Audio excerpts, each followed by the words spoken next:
नमस्कार, मैं Amrendra Tiwari all time public India पर आप सभी का स्वागत करता हूं। दोस्तों, इस वक्त हम हैं अकबरपुर में। अकबरपुर में इसलिए हैं क्योंकि यहां पर से निर्दलीय चुनाव लड़ रहे हैं। पूरे पीरपैंती विधानसभा में अगर हम बात करें तो इस बार का चुनावी माहौल जो है हम हर जगह से आपको दिखाते रहते हैं। कल जिस तरीके से बीजेपी के बड़े नेता की रैली थी, आपका स्टार प्रचारक कौन है? आम जनता, पीरपैंती की जनता। अच्छा अमन जी, ये बताइए मुझे कि अभी मैं देख रहा हूँ कि जिस तरीके से बहुत सारे जगहों से इतनी सुबह जो है अमूमन लोग सोए भी रहते हैं, लेकिन आपके समर्थक यहाँ इकट्ठा हैं अच्छी खासी संख्या में। क्या कैसा आप समीकरण अभी देख रहे हैं जब आप लोगों के बीच जा रहे हैं? ऊपर से आपको जो चुनाव चिन्ह मिला है फुटबॉल छाप, तो अमूमन होता क्या है कि निर्दलीय को कभी कभी कुछ ऐसा चिन्ह मिलता है जिसके बारे में सभी लोग अवगत नहीं होते, लेकिन फुटबॉल जो एक गेम भी है, तो क्या सोचते हैं इस बारे में आप? फुटबॉल आम जनता इसके बारे में जानती है और पूरी जनता तैयार है कि गोल करने के लिए। फुटबॉल ही एक ऐसा खेल है जिसमें कि 11-11 प्लेयर खेलते हैं। 11 प्लेयर जब खेलते हैं तो उसमें एक गोलकी होता है और इधर से प्लेयर किक मारने के लिए भी तैयार बैठी है। और लगातार अब 4 दिन बचा है, 11 दिन का हमको समय भी मिला था, तो 3 तारीख को और सीधा गोल होगा। अच्छा, आपने अपने समय में क्या ऐसा काम करवाया था कि जिससे कि आज पीरपैंती की जनता जो है आपसे विकास के कार्यों की उम्मीद रखे? क्योंकि लगातार लोग एक ऐसा मुद्दा है, आज तो वोटर भी बहुत चालाक हो गया है, वोटर में भी काफ़ी सोचने की क्षमता बढ़ी है। किस तरह से वोटरों को आप रुझा रहे हैं? क्योंकि अंततोगत्वा जो है चुनाव तो मुद्दे पर ही लड़े जाते हैं। अगर ज़मीनी मुद्दे पे चुनाव नहीं लड़े जाते तो बड़ी बड़ी पार्टियां जो है हर जगह से चुनाव जीत जाती है। अमूमन बड़ी बड़ी पार्टियों के पास हेलीकॉप्टर, स्टार प्रचारक, चुनावी मुद्दे, झूठे वादे, बहुत सारी चीज़ें होती रहती है। लेकिन लोकतंत्र की इस लोकतंत्रात्मक व्यवस्था का यही उसूल है कि यहाँ पर एक निर्दलीय को भी चुनाव लड़ने का मौका मिलता है। क्या मुद्दे हैं ज़मीनी मुद्दे? दीरा क्षेत्र की सबसे पहले बात करें तो रानी दीरा में पुल का मांग बहुत दिनों से था। वो विधायक बनते ही हमने उस पुल को बनाया। दीरा क्षेत्र में बिजली की समस्या थी, जैसे दखली वगैरह था, कई गांव हैं, बिजली की समस्या सॉल्व हुई। पीरपैंती में एक महिला कॉलेज नहीं है। लगातार मैंने मुख्यमंत्री से मिलकर महिला कॉलेज का मांग किया। पीडब्ल्यूडी सड़क का निर्माण अगर पूरे पीरपैंती में 20 साल के रीजन में हुआ, नंदलालपुर से लेके मथुरापुर, तो वो अमन कुमार का देन है। अनादीपुर से लेके पीरपैंती की बात करें, जो कि विक्रमशिला विश्वविद्यालय का धरोहर होते हुए गुजरता है, वो सबसे बड़ी उपलब्धि थी।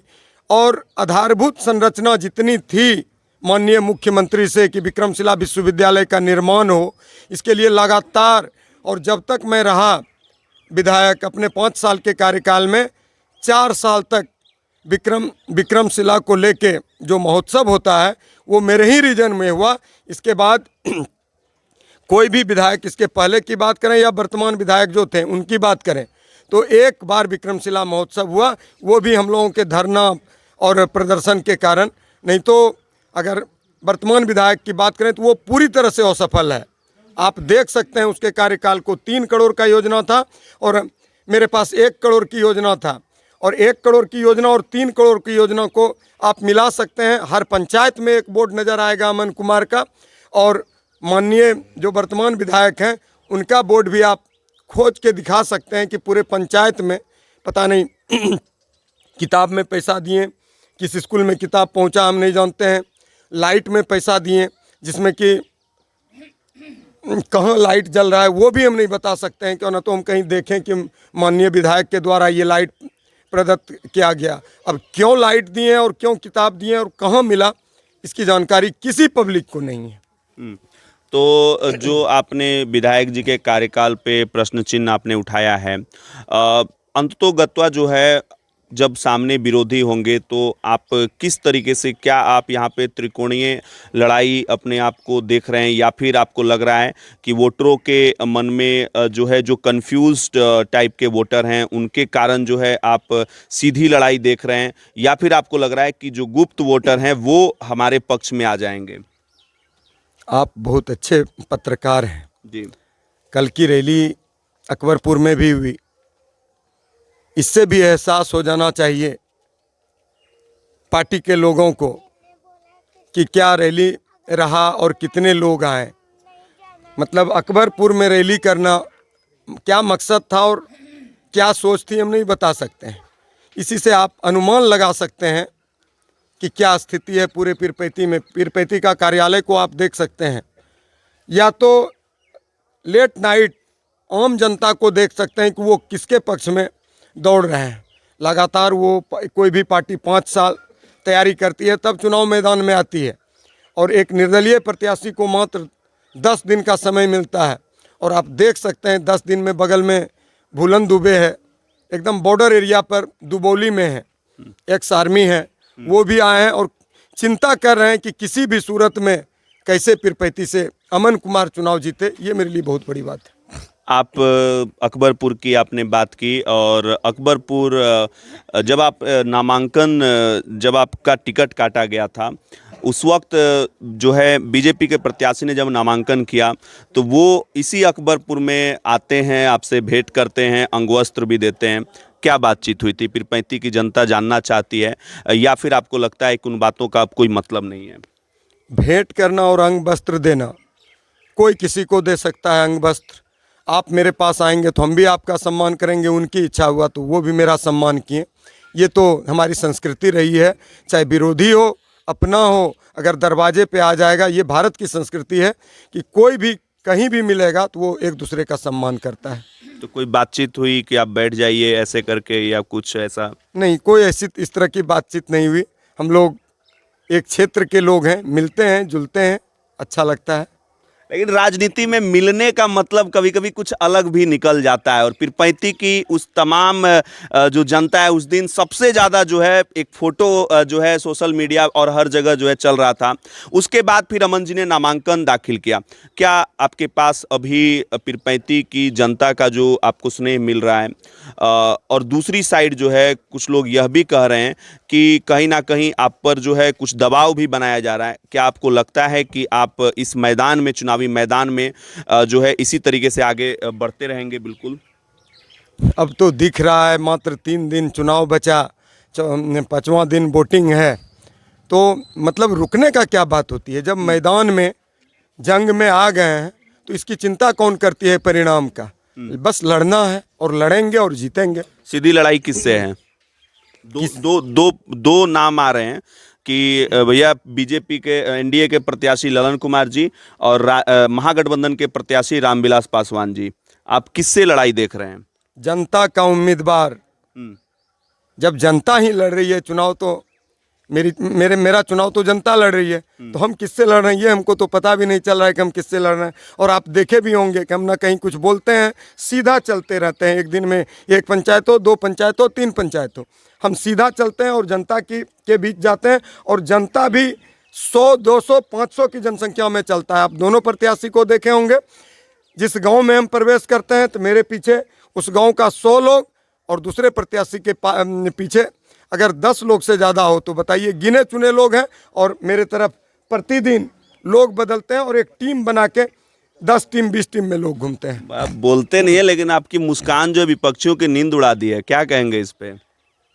हम तो जनता के उम्मीदवार हैं, और जनता जिसके पास होती है रिजल्ट तो वही देता है। इसलिए खुश हैं?